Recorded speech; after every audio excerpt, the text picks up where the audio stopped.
Ayon sa isang international law expert, ang kasalukuyang Pangulo na si Pangulong Bongbong Marcos Jr. ay maaaring masibak na sa pwesto kung sakaling maipalabas na ang pulboronic video pagdating ng panahon. At ayon pa sa international law expert sa legalidad, panoorin natin ang SMNI kung sino ang tinutukoy na law expert.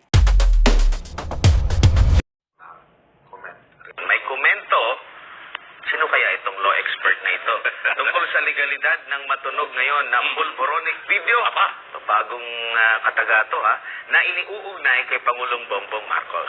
Sino kaya may hawak ng video? Ibabalita yan ni Partner MJ. Partner MJ, napanood mo na ba yung video?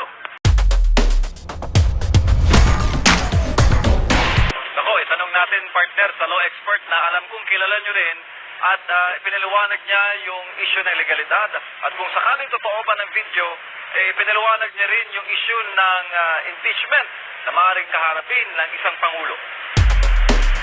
So yung pulboronic video pong yan, game changer. Pag lumabas po yan, game finish.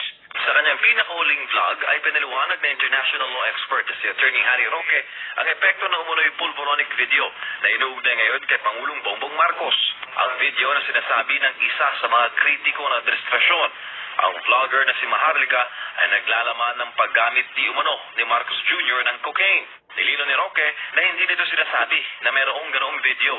Pero ipinagtanong raw niya ito kay dating Pangulong Rodrigo Duterte. Nakatunayan, nung tinanong ko si Presidente Duterte kung nakita niya yung pulboronic video, sabi niya, ay binibigyan ako ng kopya, hinindian ko. Dahil ayaw kong magkaroon ng kopya niya. Pero ang sabi niya, sigurado siya, may kopya niya ng militar. Pero ano nga ba ang magiging epekto nito sa kasalukuyang Pangulo kung meron mang video? Lalo na sa mandato ng isang punong ehekutibo bilang numero 1 tagasunod at tagapagpatupad ng batas. Lalo na kontra sa illegal drugs. Well, yun nga po, magiging impeachable offense siya dahil kung mapatunayan nga na gumagamit ng pulburon, ayan po ay culpable violation, hindi lang betrayal of public trust. Dahil ang betrayal of public trust po, yan ay default. Walang specific na definition yan sa ating constitutional law, kung hindi kahit anong bagay na magre-resulta sa kawalan ng tiwala ng taong bayan. Yung pagtataksil sa tiwala na ibinigay sa isang tao, yan yung tinatawag na betrayal of public trust. Diin ni Attorney Roque, crucial ang issue ng illegal drug use sa isang presidente ng bansa, lalo na sa pagpapasya ng mga bagay-bagay na may kaugnayan sa foreign policy.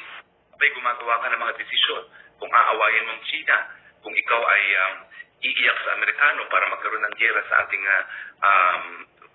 bakuran, kung ikaw pala ay nasa influensya ng pulburon, baka mamaya mali ang mga desisyon mo. So ngayon, questionin ng taong bayan, o lalong, mga importanteng desisyon ang ginagawa ng presidente, pero kung siya ay nasa influence ng pulburon, nasa tama ba siyang pag-iisip nung ginawa niya yung mga desisyon na yan? Yan po yung nakasalalay. Oras na lumabas sa video, nakikita ni Roque na itatanggi ito ng Presidential Communications Office at uungkatin kung sino ang pinagmulan nito. Pero hindi na may tatanggi na ebidensya na may tuturing kung lalabas ang video. Ebidensya ang sasagot sa pagdududa ng taong bayan. At kung darating man ang panahon na hindi bababa sa pwesto ang Pangulo kung totoong may video, ito ang worst case scenario para sa batikang abogado. At kung dumating sa punto na talagang galit na galit ng taong bayan at nais nang bumaba sa pwesto ang presidente at hindi siya dumingkin sa tawag ng mga taong bayan, may posibilidad talaga na magkaroon ng malawakang pagkaaklas. At pag yan po'y nangyari, kinakailangan pumanik na ang ating mga kasundaluhan at kapulisan. Papanik ba sila doon sa kapayapaan o papanik ba sila doon sa paggamit ng dahas para mapanatili sa gobyerno ang isang gobyerno na posibleng matakwil ang taong bayan kung lumabas nga yaang pulboronic na yan. Partners, kung matatandaan natin, yung si Maharlika, yung vlogger na nagbabanggit nga ng pulboronic video, ay isa sa mga insider. At malapit ito, talagang loyalista ito nung nagdaang eleksyon, pero nagbago ang tahak biglang nakapuna siya ng mga ginagawa ngayon ng mga kamalian para kay Maharlika ng Marcos Jr. administration. Uhaw na uhaw sila sa kapangyarihan. Ang administrasyong ito, for how many decades nang nawala na sila sa posisyon. Kaya naman ito ay bumabawi. Ang problema ay nakabantay ang buong bayan sa kanila dahil meron na silang history sa pagnanakaw. Kaya hindi maialis ang mga mata ng sambayanang Pilipino upang sila ay manmanan sa kanilang mga ikinikilos. Pasensyahan, baka muling babalik sila sa Hawaii kung hindi sila titigil sa kanilang mga kalukuhan. Uulat, what's new?